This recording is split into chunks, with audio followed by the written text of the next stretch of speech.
Dive Into Film is sponsored by Victoria University. Ladies and gentlemen, put on your wetsuits as we prepare to dive into film! G'day everyone and welcome back into Dive Into Film, the show where we analyse and review random films that we have not seen previously. We are your hosts, Joey, Shania, Ashol, and Oj. Today, we will be discussing the critically acclaimed film, Talk to Me. Alright, let's dive in.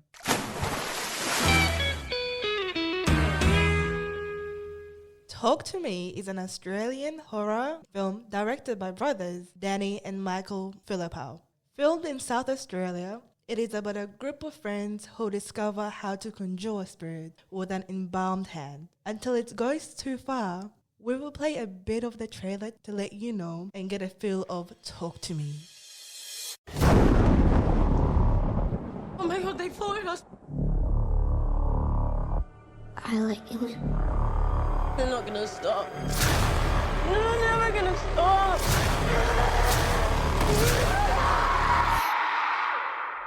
Now that we have gotten that out of the way, let's...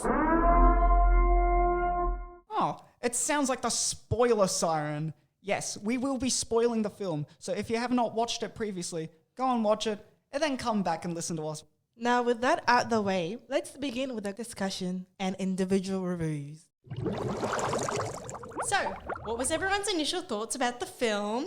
I thought it was interesting, but I didn't very much like it. I wouldn't say, oh, I would watch it again. There was a few moments in the movie where I had to literally cover my eyes because everything was just, I'm so scared, or like, this doesn't make sense, or there was such a lot of why and hows. Yeah, no, I agree. There was some scenes where, oh my God, I couldn't believe that they were able to do that so graphically. That's true. Like the scene where he's about to pull out his eyeball, like, God, that made me sick to my stomach. And the scene where Riley hits his head. Yeah. Right. Oh my God. I think that was the worst scene. That scene, I think that was the major part for me where I'm like, oh my God, this is a bit too gruesome, too graphic. Because with the movie, it starts off like, it's not too gruesome, it's just kind of flowing. And then all of a sudden, blood. Yeah, and that scene happened when you weren't expecting it at all, you know? A group of friends having fun with the hand, and then suddenly Riley gets off the track and starts banging his head. Yeah. When we first looked at this film and were deciding to watch it, I was like, oh, okay, it's a horror film. I was expecting a lot of jump scares, a lot of traditional horror themes. But actually watching it, it was nothing like I expected, and I found that to be such a relieving thing. Yeah, they focus more on the story than the actual scares. They're trying to make an actual movie here instead of like, ooh, scary thing.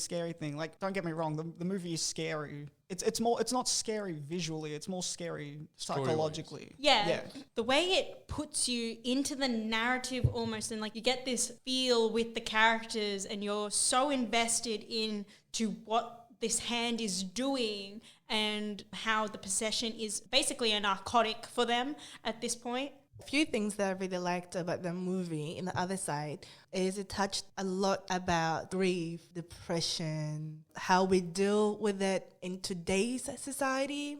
Yeah, the way that they show the characters that way, unlike other horror movies where it would be like the scare, but like you don't really see how it affects the characters, they just move on. But with this movie, they actually show the effects, and I think it makes it a lot better than a lot of horror movies that come out these days. What do you guys think of the ending? Honestly, that it was a shocker. I personally think the ending was really good, where Riley gets saved and what seems like him getting back to normal. And I would actually be so sad if they actually killed Riley in the end. Oh yeah, 100% agree. He needed to live, but the fact she sacrificed herself for him, well, in a roundabout way almost, like that was completely unexpected. Like, I think they build it up when they show the connection Mia has with Riley while they're driving together, listening to music, having fun. Then at night when they sleep together, hugging each other, and they show that they share a very deep bond with each other. And because they showed all of that, it makes it extremely believable that Mia would make that kind of decision at the end to save Riley. Alright, horror movie fans, it's time to dive into the production elements. So guys, what is your take on the production elements employed in the movie? Well, considering they were originally YouTubers starting on a YouTube channel working with practical effects, it's insane the kind of gory nature of these effects, and they're all done in person with little to no CGI. Yeah, like every single video was like strengthening us as filmmakers, like learning different aspects of the industry and like trying to tackle a different practical effect or VFX or stunt. It was like, it was just learning and learning as we went along, and that way when we did finally do our film, we had all that experience from all the years of YouTubing. Yeah, you can definitely see the influence from what they did in YouTube to now. Like you can see similar sorts of like camera movements and things like that. So you can see like the development that they've had to become now professional directors. Oh, I think Talk to Me is packed with a lot of cinematic techniques. More than anything, what caught my attention was the use of color in the film. Have you guys noticed how the color yellow is always present when Mia is on screen? Really? I didn't notice it was yellow. Yeah, I think the two main colors used in the movie is yellow and blue. When you see Mia goes home to her father, where she lost her mother and everything, the whole theme is blue. Oh, yeah. Because that signifies the emotional, aspect of the movie. But when Mia comes to Jade's family and when she's spending time with Jade's family, like everything gets more yellower and more warmer. And that's to show the connection she has with Jade's family and how she feels around them. Yeah, and it's just like the little details like that. It's just so cool to see. Every little thing they've put attention to. I really like seeing that. And this is why when the directors really care about their project, it shows. Yeah. It really shows. I think the main aim for the color was to keep it real, to keep it authentic. They employed a lot of other production elements like the costumes, the lighting, the makeup, for say. When Riley hits his head, the amount of makeup they put it on, it feels so real. Yeah, it looked real. When they're getting possessed and their iris starts taking over their eye and it's all black. That's an actual thing and it just looks so good and it was done so well. I think the production and the elements of it were done very well. They have captivated the audience. And it's weird saying that a horror movie looks good because obviously a horror movie, like you don't expect that to look good, but like this movie looks amazing. Yeah, it's not like the typical horror movies we watch. Like as Shania said, it's not the type of jump scare movie. It's more about the story, about the narrative and how it gets you go with the narrative throughout the movie that you are into the movie. Now it's time to hear from some random people on the internet. It's Random Reviews. This review is from Andrew M. from Rotten Tomatoes, and he says, "This review is for the genuine horror movie lovers out there. If you're seeking that feeling of real fear or suspense, this movie doesn't deliver in that aspect. It's just okay, fun time kind of horror movie." I've got a funny one. It's from Letterboxd. Bim Bim writes, That was so scary. I'm glad Australian people ain't real. And this last review is from OnIOW from Rotten Tomatoes. And he writes, I'm just shitting my pants. Okay, so what do we all think? I really enjoyed the suspense of the film and the emotional journey it takes you on. So I'm going to vote this film for 0.5 stars. What do you think, Ashol? honestly, I contemplated a few times during the movie whether I should continue watching or not. So I'm going to give it a 3 out of 5. What about you, Joey? Yeah, I thought this was a great horror flick. It genuinely gave me the creeps, which I don't say a lot about horror movies, so I give it a 4 out of 5. Finally, what do you think, Raj? I think the story was very strong, and I love how it maintains audience interest and unfolds the story in a compelling way. I would definitely give it a 4 out of 5. Thank you all for diving in with us today. We are Joey. Shania. Ashol. And Oj. Tune in next week where we will be diving into another random film that we have not seen previously. Spaceman seems like a good film. Can we watch something in the comedy genre? Think we should watch Friends. I think we should check out Blacklist. Nah, guys, we gotta watch The Tooth Fairy too. We will make a poll on our socials and the winner will be announced in next week's episode. Until then, Bye.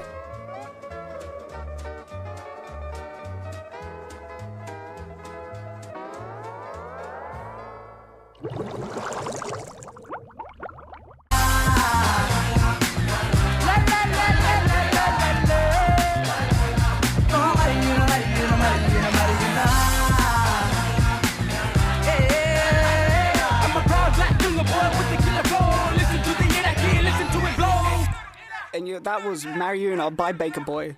You're listening to Schools on Air with Joey. Sure. Oj. And Shania. And we're from Victoria University, and welcome to Brain Rot. Ooh. So guys, during the past couple of weeks, I've been hearing some interesting discussions on social media, in real life, all kind of things like that. So I wanted to ask you guys to get the final opinion. What is Australia's national sport? It's cricket. Cricket. Well, straight away, cricket. All right, tell us, why? Why is cricket Australia's national sport? That's one of the old and the first sports played in Australia. And Australia has won a bunch of World Cups and tournaments for cricket. So I'm guessing it's cricket. Even though that's so, I think it's football because football is most popular in Australia. Everybody plays it since, like, what, primary school?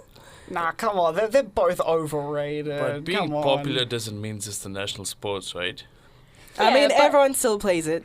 Yeah, but AFL, it may be popular, but yeah, cricket's outdated, man. No one talks about cricket much anymore. Yeah, they don't, but still, like, it is the national sports. Yeah, come on, cricket. I'm sorry, but cricket is overrated. There's way too much What do you cricket. We think? can't.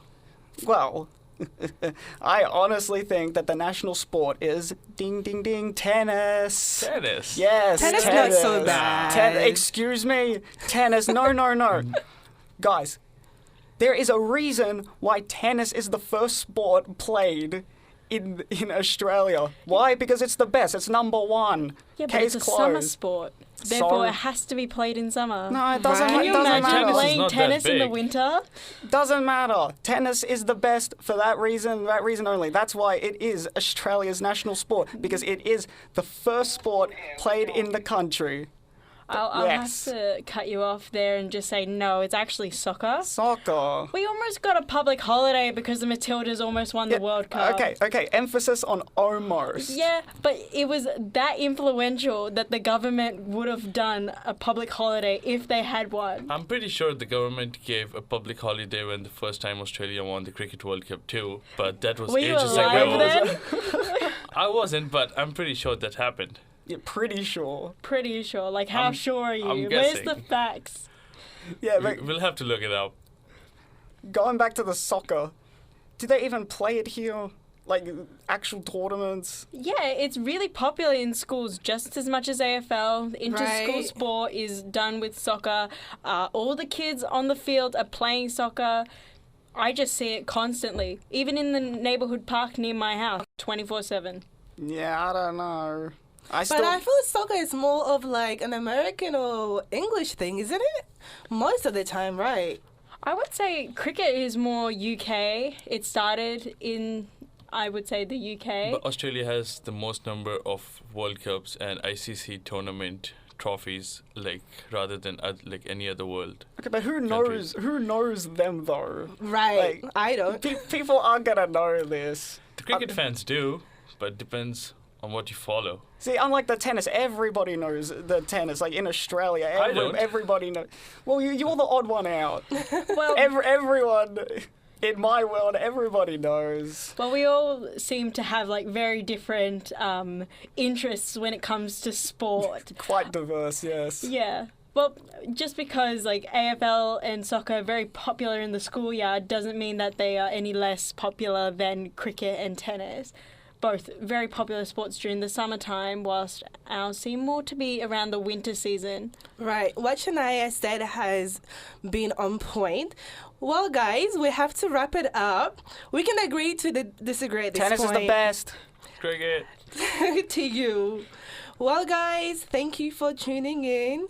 And we're from Brain Rock. My name's Achol. Oj. Shania. And Joey. And we're from Victoria University. Let us know your thoughts on our social media. And you can mention what is your favorite sport. Or what is your favorite national sport at this point. Coming back next is Nowhere to Go by Hayden James and the Don Dollar remix. Thank you. Hello everyone, welcome to the radio show that I'm hosting. You already know who I am, I don't have to say my name. Anyway, today we're going to be talking to a female football player. Ooh, what's her name? I can't remember. Anyway, off to our interview with her and my journalist friend, whatever her name is, it doesn't matter. I'm not in the interview anyway, bye. Well, thank you for our host. We have a very special guest with us in the studio today. You know, her name's kind of different. Personally, I can never remember her name, but she is very well known in her football community, and she just started. So, I'll let her introduce herself. Hi, I'm Shania. I play for Collingwood Football Club for the women's team. It's a pleasure to be on your show. Well, thank you very much. So, let's start off. What inspired you to play women's football? I would have to say it would be growing up in a neighborhood where footy was really much the go-to game that you would play on the street with the kids. And I just wanted to get really good at it so I could beat the kids that were on the street. Right. Were you a tough girl or were you, kind of, Yeah. Well, it would depend. Like, a lot of the kids were very rough when they were playing footy. Like, because you know how boys are sometimes. Right. So you would just have to be as tough as they were to not get pushed over and left in the dirt. But it was overall pretty fun, and I've made a career out of it now, so I would say it was well worth the pain and suffering. Well, hey, you're doing great because you are getting out there. Now, my last question is, what is the highlight of your career so far? Well, considering my career started about a week ago, the highlight would probably have been kicking my first goal at the first game last week. Absolutely amazing. Shout out to all my team members. They're absolutely amazing. Such an honor. Well, there you go. Thank you, whatever your name is, and back to the host. Oh, the interview's over, yeah, Anyway, when we come back from the break, we're going to be listening to manly music, like NSYNC, One Direction, and the Backstreet Boys.